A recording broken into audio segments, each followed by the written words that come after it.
오래전 태백산에는 지리할머니라는 수호신이 살고 있었다고 전해진다. 지리할머니는 태백산의 울창한 숲과 맑은 계곡을 돌보며 산을 찾는 이들에게 축복과 재앙을 내리기도 했다고 한다. 지리할머니는 태백산의 깊은 동굴에서 살며 백발이 성성하고 키가 작지만 소박하고 인자한 얼굴로 사람들에게 나타났다. 그 옛날 어떤 산속 마을에 가뭄이 들어 농작물이 시들고 마을 사람들이 힘든 시절을 보내고 있을 때였다. 이 마을 사람들은 절망 속에서 지리할머니에게 도움을 청하기로 마음먹었다. 그들은 태백산 정상 근처에 그녀의 동굴로 떠났다. 마을의 대표가 지리할머니 앞에 나아가 사정을 말했다. 지리할머니, 우리 마을에 비가 내리지 않아 곧 흉년이 들 것 같습니다.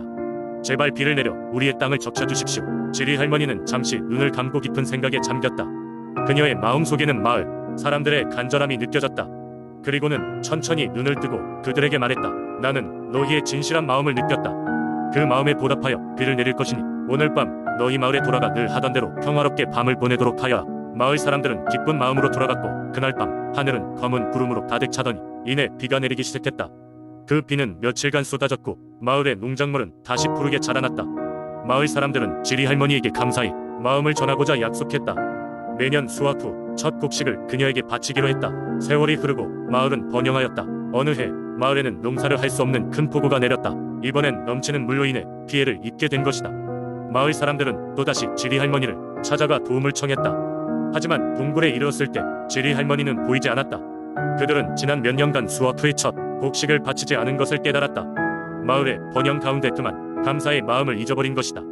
마을 사람들은 크게 반성하고 태백산 정상에서 지리할머니에게 다시 마음을 전했다. 그들은 잘못을 뉘우치고 그녀에게 진심으로 사죄하며 앞으로의 수확의 기쁨을 나누겠다고 맹세했다.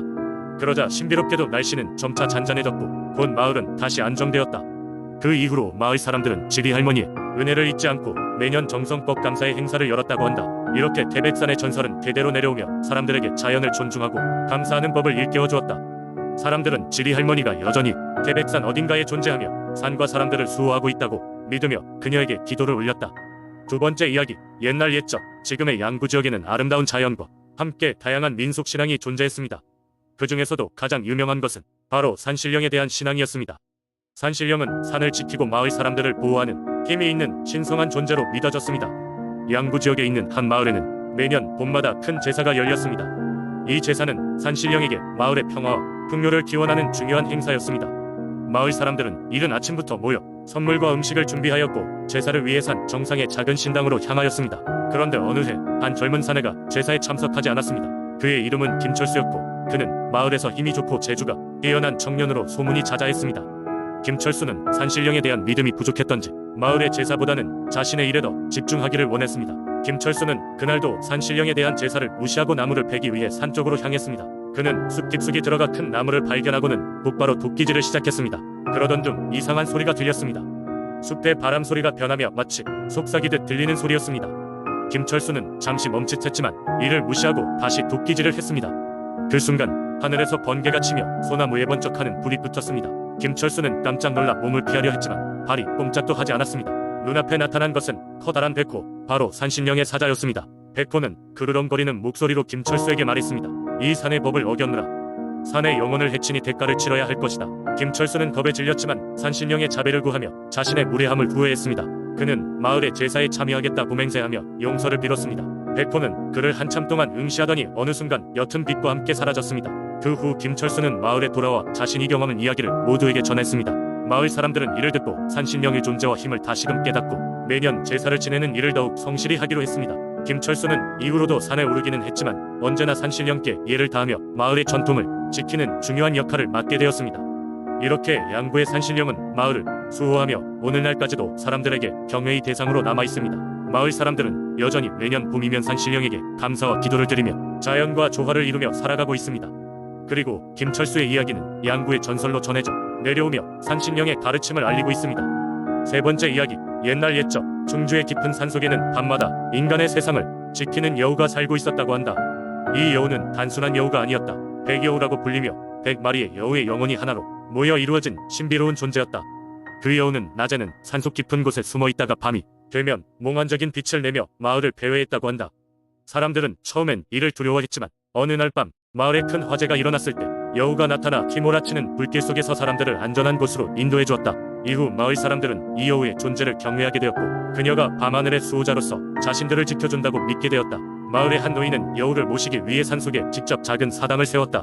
그 사당은 평범한 사람은 찾기 어려운 깊숙한 곳에 자리하고 있었으며 오직 마음이 정화된 사람들만 그 위치를 알 수 있다고 전해진다. 사당에는 매일 밤 작은 초가 밝혀졌고 그 불빛은 여우가 마을을 제대로 지키고 있다는 신호로 여겨졌다. 충주 사람들은 종종 그 사당에 향을 피우고 신선한 과일과 쌀로 만든 떡을 바쳤다. 특히 매년 봄이 되면 여우 사당에서는 여우 축제가 열렸다. 이 축제는 마을 사람들끼리 모여 여우의 은혜에 감사하는 의미로 성대한 음악과 춤이 함께하는 자리였다. 축제 중간에는 긴 여우탈을 쓴 제사장이 여우를 기리기 위한 특별한 의식을 진행하기도 했다. 사람들은 믿었다. 이슬처럼 맑은 새벽이 오기 전 여우가 직접 사당에 와서 제물을 받고 그들의 기도를 들어준다고. 그래서 그들은 사당에서 멀지 않은 곳에 밤을 지새우곤 했는데 간혹 너무 늦게까지 깨어있던 이는 사당 너머의 숲속에서 푸른 불빛이 잠시 떠오르는 것을 보았다고 속삭였다. 세월이 흐르며 여우에 대한 믿음은 마을과 함께 계속 이어졌다. 비록 현대의 발전과 과학의 발달로 인해 많은 신앙이 사라졌지만 충주의 여우 이야기는 여전히 사람들이 가슴에 깊이 자리 잡고 있다. 그것은 단순한 전설 이상이 가치가 있음을 느끼게 하는 인간과 자연과의 신비로운 연결을 다시금 일깨워주는 이야기이다. 네 번째 이야기, 부산 해운대에는 오랜 옛날부터 전해 내려오는 신비로운 전설이 있습니다. 그 전설은 바다 깊은 곳에 살고 있다는 용왕에 관한 이야기로 마을 사람들에게 풍어와 평안을 가져다주는 신성한 존재로 알려져 있습니다. 옛날 옛적 해운대는 지금처럼 화려하고 분주한 도시가 아니었습니다. 그 당시 사람들은 주로 어업에 의존하여 살아갔고 바다는 그들의 삶의 원천이었습니다. 하지만 때때로 거대한 폭풍이 몰아치고 예상치 못한 해일이 몰려와 마을에 큰 피해를 입히곤 했습니다. 사람들은 이러한 재앙이 용왕을 노하게 만들어 벌어진 일이라고 믿었습니다. 용왕은 바다 깊은 곳에 있는 용궁에 살고 있었으며 그곳은 아름다운 산호와 진귀한 보석으로 가득 찬 곳이라고 전해집니다. 용궁은 밤마다 신비로운 빛을 발하며 수면으로부터 시작되는 은은한 빗줄기가 해안을 비추곤 했습니다. 그러나 마을 사람들에게 그 신성을 함부로 어지럽히지 말라는 경고의 의미로도 받아들여졌습니다. 마을 사람들 중 용왕과 접촉을 시도한 이들은 많지 않았습니다. 그저 몇몇 대담한 어부들만이 용왕에게 재물을 바치며 그의 안위를 신경 쓰곤 했습니다. 재물로는 바다에서 갓 잡은 싱싱한 생선과 정성스럽게 빚은 술, 때때로는 빛나는 진주가 사용되었습니다. 이들은 평소 바다에서 조업할 때 항상 용왕을 경배하며 그가 화나지 않도록 마음을 다해 기도하곤 했습니다. 어느 날 마을에 큰 재앙이 닥쳤습니다. 바다에서 평생을 보내던 어부들이 갑작스러운 폭풍우 속에서 바다를 떠나지 못했으며 배들은 뒤집히고 고깃잡이 도굴은 부서졌습니다. 마을 사람들은 큰 절망 속에 빠지고 말았습니다. 이때 어부 중 한 명인 동해 라는 사람이 용왕에게 다시 한번 도움을 청해야 한다는 의견을 제시했습니다. 동해는 마을 연못 가장 깊은 곳에 사는 행운의 거북이를 찾았습니다. 전설에 따르면 그 거북이는 용왕의 심부름꾼 역할을 한다고 알려져 있었기 때문이었습니다. 거북이에게 제물을 올린 후 진심을 다해 용왕에게 전하는 부탁의 말을 전했습니다. 용왕님, 부디 저희를 거두어 주시옵소서. 이 폭풍 속에서도 저희를 지킬 수 있도록 도와주십시오. 이는 오랜만에 마을 공동체가 하나 되어 치른 진심 어린 기도였습니다. 그날 밤 기적 같은 일이 벌어졌습니다. 거친 파도가 순식간에 가라앉고 하늘에는 쌍무지개가 걸렸습니다. 어부들은 무사히 귀환할 수 있었으며 바다에서는 전례 없는 대풍어가 이어졌습니다. 마을 사람들은 용왕의 자비에 깊이 감사드리며 해마다 이날을 기념하기로 했습니다. 축제에서는 용왕을 기리는 춤과 음악이 울려 퍼졌고 바다에 대한 감사와 존경을 표하기 위해 새벽까지 불꽃놀이가 이어졌습니다. 이 전설은 해운대에 사는 사람들에게 바다에 대한 두려움보다 존경심을 가르쳐 주었습니다. 매년 바다에게 감사의 의미로 작은 축제가 개최되었고 해운대는 지금도 여전히 고유의 전통과 역사를 간직한 채 발전해 나가고 있습니다. 다섯 번째 이야기, 옛날 옛적 바다와 산이 아름답게 어우러진 통영의 조용한 작은 마을 용화에는 전설이 하나 있었다. 이 마을은 마치 신령한 힘이 감도는 듯 고즈넉하고 평화로운 분위기를 자아냈다. 그 이유는 마을 사람들에게 전해져 내려오는 신비로운 이야기 용왕의 전설에 있었다. 용화 마을은 작은 어촌이었다. 바다를 끼고 있는 마을 사람들은 고기를 잡아 생계를 이어갔고 그들의 삶은 늘 바다와 밀접하게 연결되어 있었다. 마을 앞 바다에는 거대한 암초가 하나 있었는데 마을 사람들은 그곳에 용왕이 살고 있다고 믿었다. 용왕은 바다의 신으로서 때로는 순풍을 때로는 폭풍을 일으키며 바다를 지배하는 존재였다. 전설에 따르면 용왕은 자신이 선택한 자에게만 모습을 보이며 마을을 지켜주는 수호신이라고 전해졌다. 이 때문에 용화 마을 사람들은 매년 용왕에게 제물을 바쳐 바다의 안전과 풍어를 기원하는 제사를 지냈다. 어느 해였던가 용화 마을에 위기가 찾아왔다. 하루아침에 바다에서 물고기가 사라지고 대부분의 어부들은 빈 그물을 들고 돌아와야 했다. 마을 사람들은 고민에 빠졌다. 아무리 배를 타고 먼 바다까지 나가도 고기는 잡히질 않았고 마을 경제는 곧 무너질 위기에 처했다. 이에 마을 장로들은 긴 회의 끝에 용왕에게 특별한 제사를 드리기로 결정했다. 제사를 준비하는 동안 마을 사람들은 각자의 이야기와 추측을 나누며 용왕이 왜 화가 났는지를 생각해보았다.